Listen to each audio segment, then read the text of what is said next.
Twins, a symbol of harmony, sameness, and unbreakable bonds. But what happens when two minds intertwine so tightly that they lock out the world entirely? This is the story of June and Jennifer Gibbons. Known as the Silent Twins, they refused to speak to anyone but each other. They created their own world, their own language, and their own set of rules. What started as silence, descended into obsession, violence, and ultimately, death. And the most disturbing part? One of them had to die, for the other to finally live. June and Jennifer were born in April 1963 in Barbados, later moving to Wales. The only black children in their school, they were instantly marked as outsiders. By age 5, the twins began showing signs of strange behavior. They moved in perfect unison. They whispered only to each other in a fast, indecipherable language. Teachers were baffled. Classmates were disturbed. Their silence wasn't just shyness, it was deliberate. They became inseparable shadows, mirroring each other's movements, refusing to speak in public, and isolating themselves in their bedroom for hours, days, even weeks. Their parents discovered something chilling. June and Jennifer had developed their own secret language, a warped form of English spoken so quickly, no one could understand it. In secret, they wrote pages upon pages of stories, poems, and diary entries. Their writings were filled with twisted tales of death, dominance, and destruction. Jennifer often wrote about controlling June. June's diary reflected deep fear and hatred.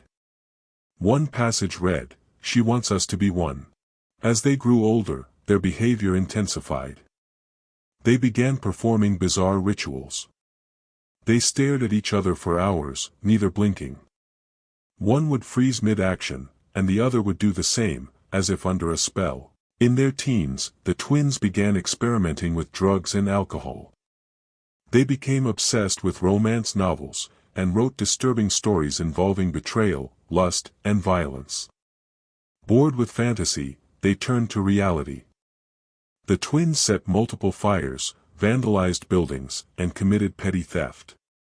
When arrested, they remained mute. Cold. Emotionless. Authorities were terrified. Not just by the crimes, but by the sense that these girls were orchestrating something deeper. Something no one could understand. June and Jennifer were sentenced not to prison, but to Broadmoor Hospital, a high-security psychiatric facility.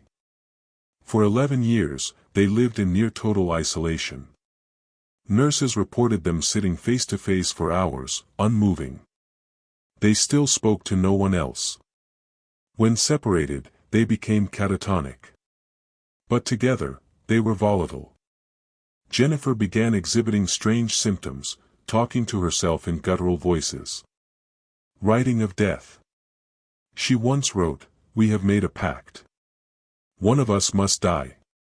Then everything." In 1993, the twins were informed they would be transferred to a lower security facility. They seemed calm, almost cheerful. But something was wrong. Jennifer told a nurse, "I'm going to die. It's time." Hours later, during transport, Jennifer collapsed. Her heart had stopped. No poison.